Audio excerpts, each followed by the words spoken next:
अस्सलाम वालेकुम वरहमतुल्लाहि वबरकातुहू।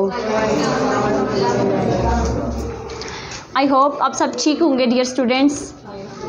इससे पहले जो हम क्लासेस ले चुके हैं उनमें हमने पढ़ा है traditional commerce, e commerce, traditional commerce and e commerce में डिफरेंस। उसके अलावा हमने पढ़े फीचर्स ऑफ ई कॉमर्स।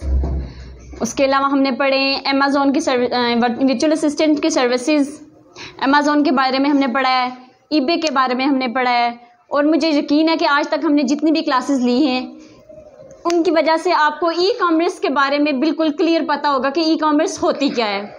लेकिन फिर भी मैं अपनी क्लास स्टार्ट करने से पहले आपको बता देती हूँ कि बेसिकली ई कॉमर्स चीज़ क्या है। ई कॉमर्स प्रोडक्ट्स की बाइंग एंड सेलिंग करना by the use of internet. Internet को इस्तेमाल करके हम कोई भी चीज़ खरीदते या उसे सेल करते हैं, वो होती है ई कॉमर्स, यानी कि इलेक्ट्रॉनिक कॉमर्स, इलेक्ट्रॉनिक बिजनेस या इस तरीके की एक तजारत होती है जो हम by the use of internet हम कोई तजारत करते हैं। आज का मेरा जो टॉपिक है वो है advantages and disadvantages of e commerce. मैं अपने टॉपिक की तरफ चलती हूँ।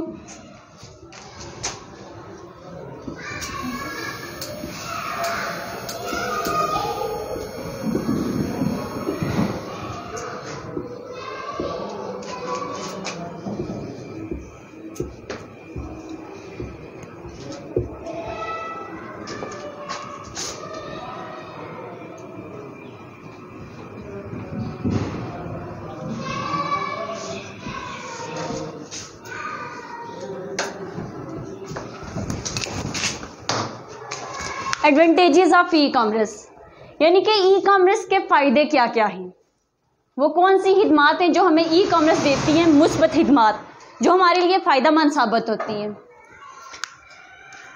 तो इसमें फर्स्ट वन है faster buying and selling producers as well as easy to find products. First one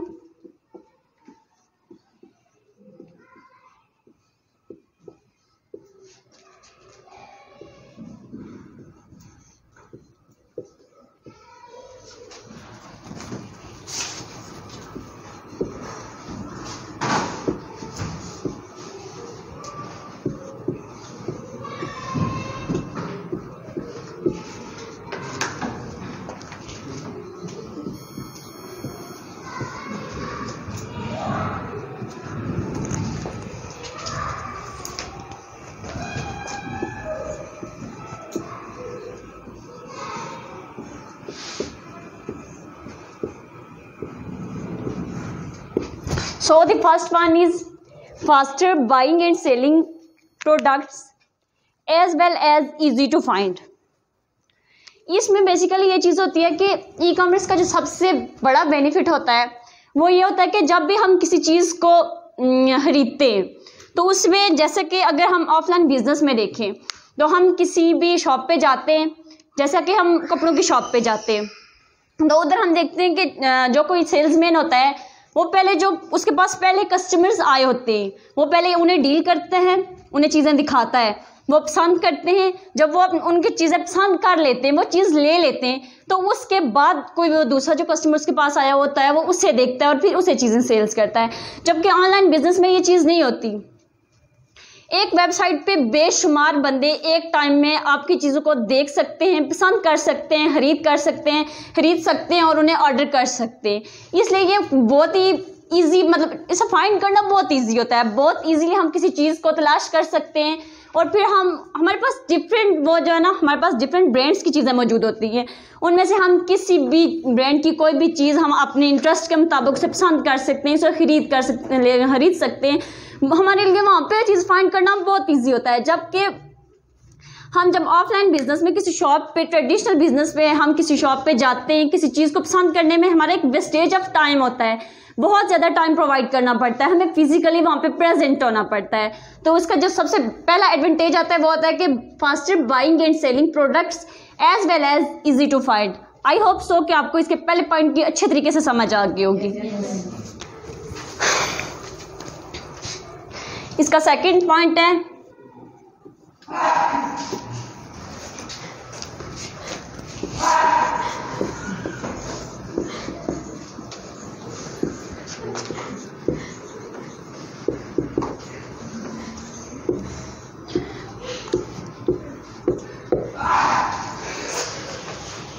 अगर किसी को कोई मसला है तो क्लास से बाहर चले जाएं।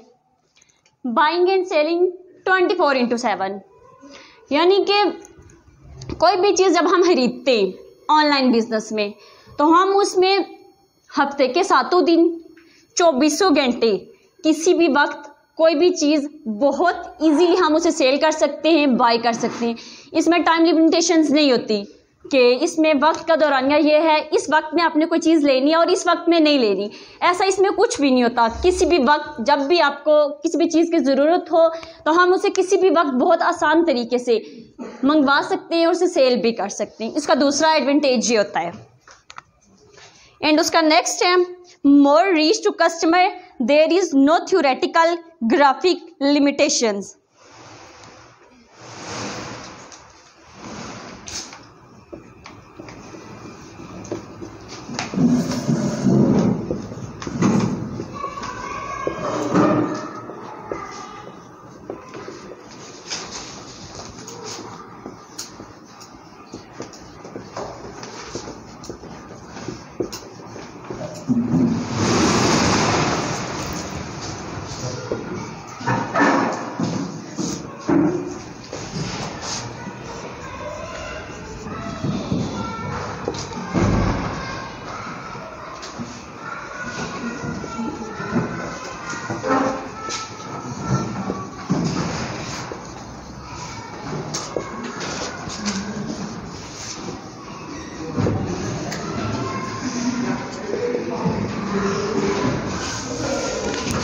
इसका जो तीसरा एडवांटेज है वो है more reach to customer, there is no theoretical graphic limitations.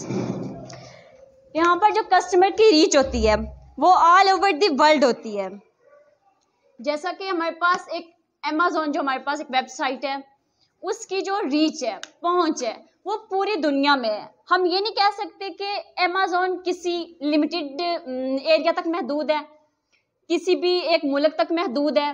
कोई भी जगह है, अगर कोई बैकवर्ड कंट्री है या फिर कोई बैकवर्ड एरिया है, हमारे पास अगर वहाँ पे इंटरनेट अवेल है, वो बंदा इंटरनेट की एक्सेस रखता है, तो इसका मतलब है कि वो इजीली, मतलब अमेज़न की हम बात कर रहे हैं तो वो इजीली अमेज़न से कोई भी चीज़, वो अमेज़न पे एज अ वर्चुअल असिस्टेंट काम कर सकता है, वो वहाँ से कोई चीज़ मंगवा सकता है, वो सेल्स कर सकता है।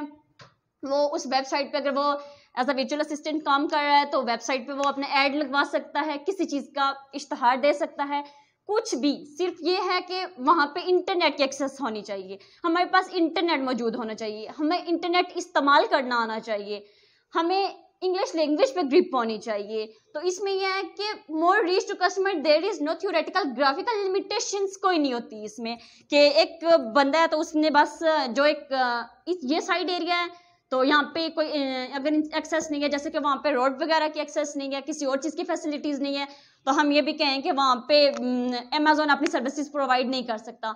तो नहीं, ऐसा नहीं है। अगर उसके पास इंटरनेट वहाँ पे एक्सेस रखता है तो उसका मतलब है कि कोई भी बंदा किसी भी एरिया से पता रखता हो, वो बहुत इजीली कोई भी चीज़ खरीद सकता है, सेल कर सकता है, सर्विसेज प्रोवाइड कर सकता है। आई होप सो यहाँ तक जो मैंने बताया है वो आप सबको अच्छे तरीके से समझ आ गया होगा। This next is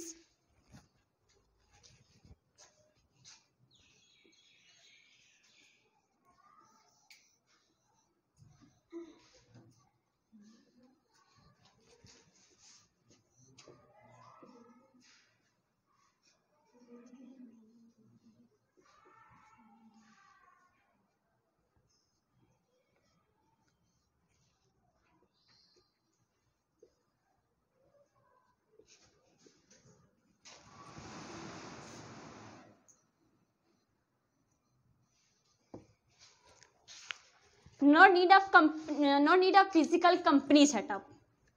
कि इसमें जो नेक्स्ट हमारे पास आता है एडवांटेज में कि इसमें हमें एक फिजिकल कंपनी की सेटअप करने की ज़रूरत नहीं होती, यानी कि किसी मखसूस जगह पे किसी मखसूस कोई शॉप रखने की हमें ज़रूरत नहीं होती कि हमें कोई अच्छी सी, मतलब हमें कोई अच्छा एक ऐसा एरिया चाहिए हो जहाँ पे हमारे कस्टमर्स आते हो, जहाँ पे जो हमारे पास एक ओपन साइट हो, जहाँ पे लोग बहुत इजीली आ सकते हो, जहाँ से लोग हमारी शॉप को देखें, हमारी शॉप की चीज़ों को पसंद करें, वो हमारी जैसे हमारी शॉप की चीज़ों की एडवर्टाइजमेंट हो तो फिर वो चीज़ें सेल हों, ऐसा इसमें कुछ भी नहीं होता। इसमें हमें फिजिकल कंपनी सेटअप करने की ज़रूरत नहीं होती, बल्कि हम अपनी वेबसाइट, हम एक वेबसाइट पे जाते हैं, वेबसाइट पे अपना ऐड लॉन्च करते हैं किसी भी चीज़ का, जो भी हमने चीज़ सेल करनी होती है। अगर हम सेलर हैं तो हमने जो भी प्रोडक्ट्स हमारे पास मौजूद होते हैं उनकी डिस्क्रिप्शन हमने पूरी लिखनी होती है, उनके एडवांटेजेस, डिसएडवांटेजेस, उनकी खूबियाँ, हमियाँ, हर चीज़ हमने वाज़िया की होती है डिस्क्रिप्शन में,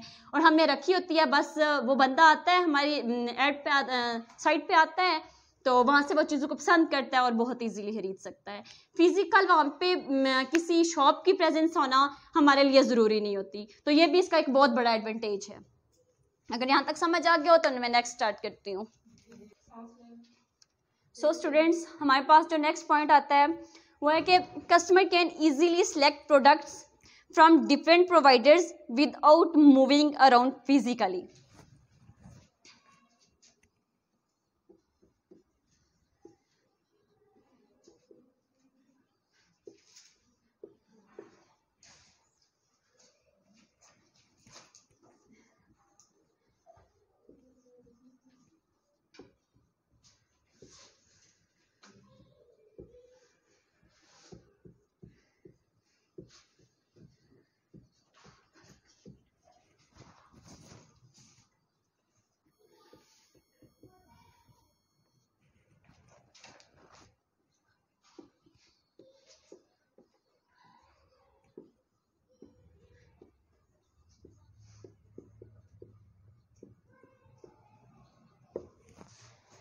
हमारे पास टाइम क्योंकि कम है इसलिए मैं थोड़ा गंदा लिख रही हूँ। अगर किसी को किसी भी वर्ड की समझ ना आए तो वो मुझसे वहीं पे खड़ा होकर पूछ सकता है कि मैम आपने ये लफ्ज़ क्या लिखा है।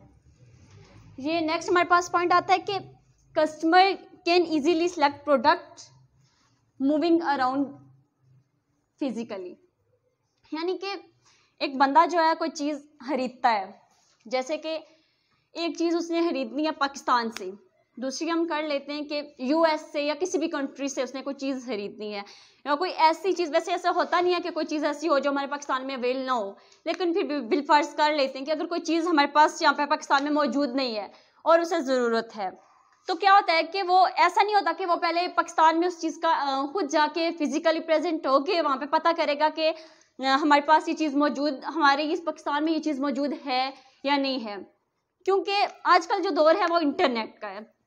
इसलिए अगर उसे यहाँ से चीज़ नहीं मिल रही तो वो क्या करेगा कि with by the use of internet, वो इंटरनेट का इस्तेमाल करके वो किसी दूसरी कंट्री में रब्ता कर, दूसरी कंट्री की चीज़ चेक करेगा कि यूएस में या किसी भी कंट्री में, वहाँ पे चीज़ सर्च करेगा कि जिस चीज़ की ज़रूरत मुझे है आया वो उस कंट्री में मिलती है कि नहीं मिलती है। बजाय इसके कि अगर ऑफलाइन देखा जाए तो वो क्या करेगा कि पहले वो पाकिस्तान में उस चीज़ के बारे में पता करेगा, मालूमात हासिल करेगा, अगर नहीं मिलती तो वो अपने किसी करीबी रिलेटिव से कांटेक्ट करेगा जो यूएस या फॉरेन कंट्रीज़ में कहीं भी होते हैं, तो उनसे पता करेगा कि अगर है तो मिलती है तो आप मुझे भिजवा दें वो चीज़। तो उसमें ये होता है कि एक टाइम ड्यूरेशन का जो ना काफ़ी लॉन्ग पीरियड हमारा ज़ाया हो जाता है।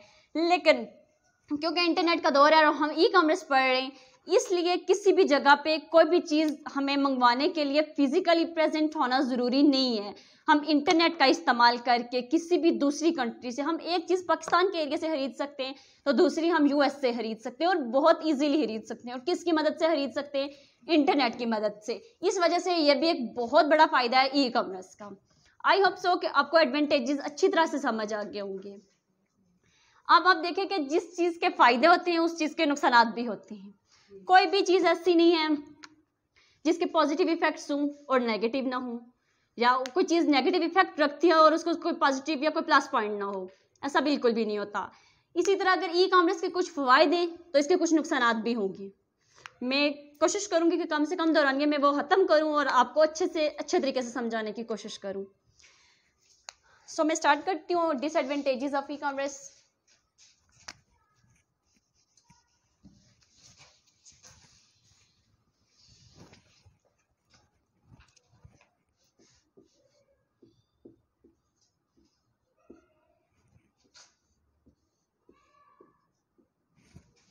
Disadvantages of e commerce. इसमें पहला जो हमारे पास पॉइंट आता है वो है unable to exam examine products personally.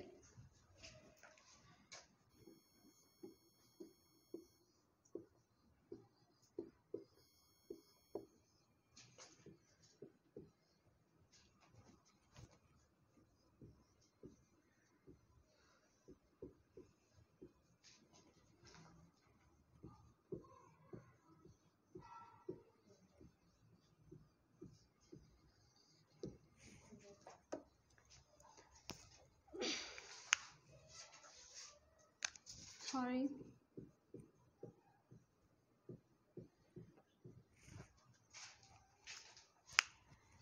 इसका डिसएडवांटेज में पहला पॉइंट आता है कि unable to examine product personally. Examine यानी कि किसी चीज़ को जांचना, परखना, उस चीज़ के बारे में पता करना। प्रोडक्ट कोई भी एशिया जिसे हम फरोख्त कर रहे हैं, पर्सनली ज़ाती तौर पे, यानी कि हम कोई भी चीज़ जो खरीद रहे हैं इंटरनेट से, क्योंकि अगर हम कोई चीज़ इंटरनेट से खरीद रहे हैं तो हम सिर्फ उसकी पिक्चर्स देखेंगे, उसकी एक अच्छी उन्होंने पिक्चर लगाई होगी, डिस्क्रिप्शन में उस चीज़ के बारे में मालूमात दी होगी उन्होंने। तो अब इन चीज़ से किसी चीज़ को देखने और उसे जांचने में बहुत फ़र्क होता है। जब तक वो चीज़ हमारे पास आएगी नहीं, हम उसे इस्तेमाल नहीं करेंगे, तब तक हमें ये नहीं पता चल सकेगा कि जो उन्होंने डिस्क्रिप्शन में, जो उन्होंने एशिया की बारे में वो लिखी हुई थी हिदायत या उसके प्लस पॉइंट्स जो उन्होंने मेंशन किए हुए थे, आया वो दुरुस्त थे या नहीं। क्योंकि इसे हम पर्सनल तौर पे हम उसे जांच नहीं सकते, तो हमें ये चीज़ किस तरह पता चलेगी कि जो वो कह रहा है वो वाकयातन सच कह रहा है। अब हमने चीज़ खरीद ली है, इस्तेमाल भी कर लिया है, अगर वो अच्छी ना निकली तो फिर वो तो हमारा लॉस हो गया। तो इस तरह ये एक डिसएडवांटेज है, यानी कि उसके नुकसानात में ये चीज़ आ जाती है कि हम पर्सनली उसे एग्जामिन नहीं कर सकते हैं।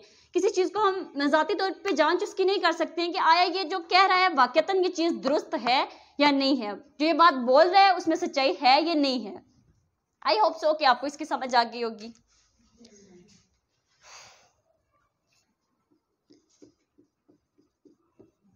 सेकंड पॉइंट है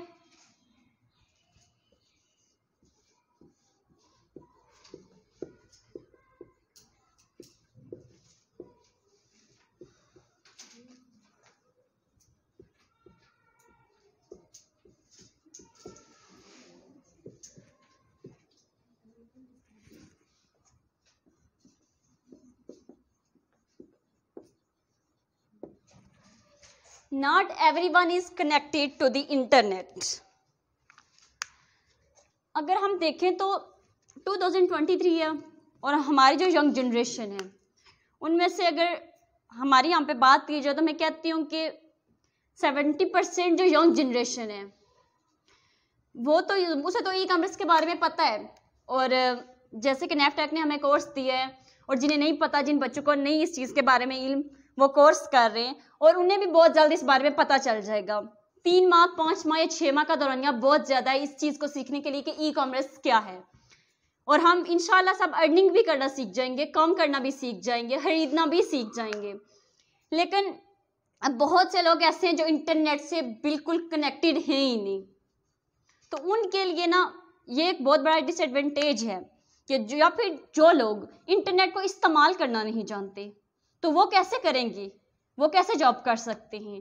क्योंकि अब जो ट्रेडिशनल कॉमर्स है हमारे जो दौर है, तो जैसे कि हमसे पहले भी टीचर ने बात की थी कि 2040 में ये होगा कि 95% जो हमारा बिजनेस होगा, मूव ऑन करेगा, वो ई कॉमर्स करेगा, ना कि traditional commerce.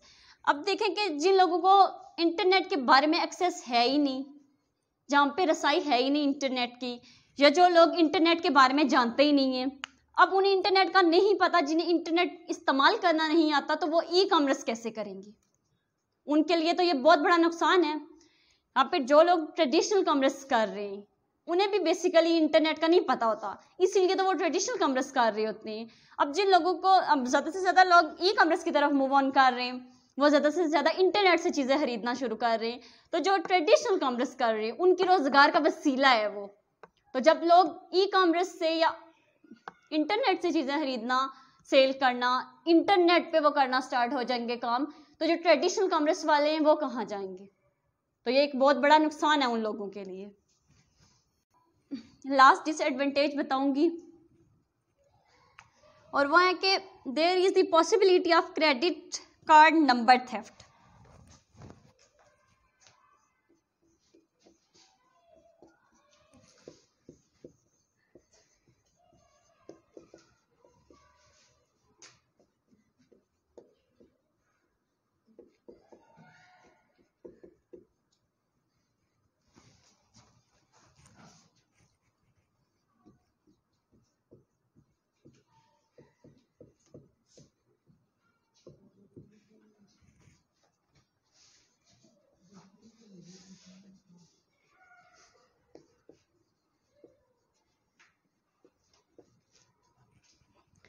There is the possibility of credit card number theft. ये हमारा लास्ट पॉइंट है, और इसमें ये चीज़ आती है कि जब कोई बंदा न्यू मतलब कि इंटरनेट पे बिजनेस स्टार्ट करता है तो उसे इतनी मालूमात नहीं होती इन चीज़ों की कि कैसे कोई चीज़ खरीदी जाती है, कैसे उसे सेल किया जाता है, किसी चीज़ को हंट कैसे किया जाता है, या किसी भी चीज़ के बारे में उसे इतनी मालूमात नहीं होती। तो वो क्या करता है कि बहुत सी ट्रस्टेड वेबसाइट भी होती हैं जैसे ईबे, अमेज़न, और इनके अलावा बहुत सी ऐसी वेबसाइट भी होती हैं जो आपको चीट कर जाती हैं। तो क्या होता है कि वो अपने क्रेडिट कार्ड, डेबिट कार्ड या कोई भी अपना जो डाटा होता है वो शेयर कर देते हैं, क्योंकि उन्हें इंटरनेट के बारे में उन्हें न्यू बिजनेस स्टार्ट किया होता है। तो क्या होता है कि उन्हें इतनी इंफॉर्मेशन नहीं होती है, तो वो क्या करते हैं कि अपनी क्रेडिट कार्ड का डाटा, डेबिट कार्ड, जो कोई भी इस तरीके का अपना अकाउंट है वो शेयर कर देते हैं, जिसकी वजह से क्या होता है कि उनसे लास्टली ये बात होती है कि उनका जितना भी उनका सरमाया होता है या जो भी उनकी अर्निंग होती है वो लॉस्ट हो जाती है। तो ये भी एक बहुत बड़ा डिसएडवांटेज है देखिए उसका, कि अगर बंदे ने जो अर्निंग की होती है, उसने शुरू में अर्निंग बिजनेस स्टार्ट किया होता है और उसकी जो कोई भी अर्निंग होती है उसे इतनी इन्फो नहीं होती है इन चीज़ों के बारे में, इतनी मालूमात नहीं होती है उसे। तो जब वो अपनी कोई पर्सनल डाटा किसी से शेयर करता है तो उसकी जितनी भी अर्निंग होती है वो लॉस्ट हो जाती है। तो ये एक बहुत बड़ा डिसएडवांटेज होता है। आई होप सो कि आप सबको मेरे लेक्चर की अच्छे तरीके से समझ आई होगी, और जिसे नहीं आई समझ तो वो अभी मुझसे क्वेश्चन कर सकता है, मैं उससे बार बार और जितनी बार उन्हें समझ ना आए मैं उतनी बार समझाने के लिए तैयार हूँ। जज़ाकल्लाह।